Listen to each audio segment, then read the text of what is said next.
Hi guys, ಇವತ್ತು ನಾನು trekking ಕರ್ಕೊಂಡು ಹೋಗ್ತಾ ಇರೋದು ಕರಡಿ ಬೆಟ್ಟ ಇದೆ. ಕರಡಿ ಬೆಟ್ಟ ಇದು. ಇವತ್ತು ನಾನು ಟ್ರೆಕ್ಕಿಂಗ್ ಕರ್ಕೊಂಡು ಹೋಗ್ತಾ ಇರೋದು ಇದೆ ಕರಡಿ ಬೆಟ್ಟಕ್ಕೆ. ಇದು ಎಲ್ಲಿರೋದು ಅಂದ್ರೆ SRS ಬೆಟ್ಟ ಹತ್ರ ಒಂದು 1 ಕಿಲೋಮೀಟರ್ ಆಗುತ್ತೆ SRS ಬೆಟ್ಟದಿಂದ. ಮೇಲ್ಗಡೆ ಟ್ರೆಕ್ಕಿಂಗ್ ಎಲ್ಲ ಚೆನ್ನಾಗಿದೆ.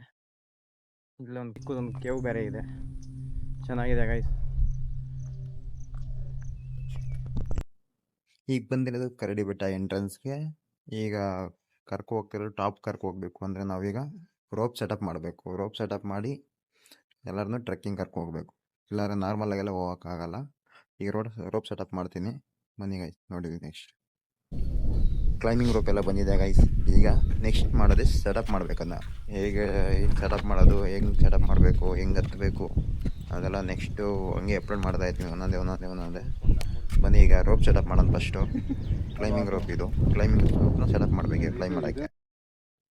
ರೋಪ್ ಸೆಟಪ್ ಆಗಿದೆ. ಇದು ಈ ಟ್ರೆಕ್ಕಿಂಗ್ 70 ಡಿಗ್ರಿ ಇರೋದ್ರಿಂದ ಬಂಡೆ, ಬಟ್ ಅದು ಸುಮ್ಮನೆ ಸೇಫ್ಟಿಗೆ ಹಾಕಿರೋದು ರೋಪ್ನ. 70 ಡಿಗ್ರಿ ಇದ್ದಾಗ ಏನಾಗುತ್ತೆ ಅಂದರೆ ಕೆಲವರಿಗೆ ಕಾಲ್ ಸ್ಲಿಪ್ ಆಗೋ ಚಾನ್ಸಸ್ ಇರುತ್ತೆ. ಅದಕ್ಕೋಸ್ಕರ ಇದು ಈಗ ಹಾಕಿದ್ದೀವಿ. ಇದೆಲ್ಲ 35-40 ಡಿಗ್ರಿ ಇರುತ್ತೆ. ಇದು ಆರಾಮಾಗಿ ನೋಡ್ಕೊಂಡು ಎತ್ತೋಗ್ಬೋದು. ನಮ್ಗೆ ಎಲ್ಲಿ ಟಫ್ ಇದೆ ಅಲ್ಲಿ ಮಾತ್ರ ರೋಪ್ ಹಾಕಿದ್ದೀವಿ. Almost completed guys. Trekking completed ಆಯಿತು. ಈಗ ನೆಕ್ಸ್ಟು ಕಾಣೋದೆ ಟಾಪ್ ವ್ಯೂ. ಹೇಗಿದೆ ಅಂತ ತೋರಿಸ್ತೀನಿ ಬನ್ನಿ. ಟಾಪ್ ವ್ಯೂನ ನೋಡಿ ಗೈಸ್, ಇದೆ ಟಾಪ್ ವ್ಯೂ. ಅಲ್ಲಿ SRS ಬೆಟ್ಟ ಕಾಣ್ತಾ ಇದೆ ಆಪೋಸಿಟು. ಇದೆ ಟಾಪ್ ವ್ಯೂ. ಟಾಪ್ ವ್ಯೂ ಈಗ ಕಂಪ್ಲೀಟೆಡ್ ಆಯಿತು.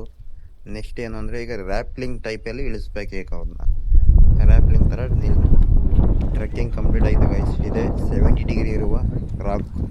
ಇದನ್ನೇ ಇಳಿದು ಬರಬೇಕಾಗಿರೋದು. ಇದು ಹೆಂಗೆ ಅಂದರೆ ರ್ಯಾಪ್ಲಿಂಗ್ ಟೈಪಲ್ಲಿ ಹಿಡ್ಕೊಂಡು ನಿಧಾನ ಬರಬೇಕು. ಮುಗೀತಷ್ಟೇ. Don't bend your knees ma'am. Karadi Betta trekking completed.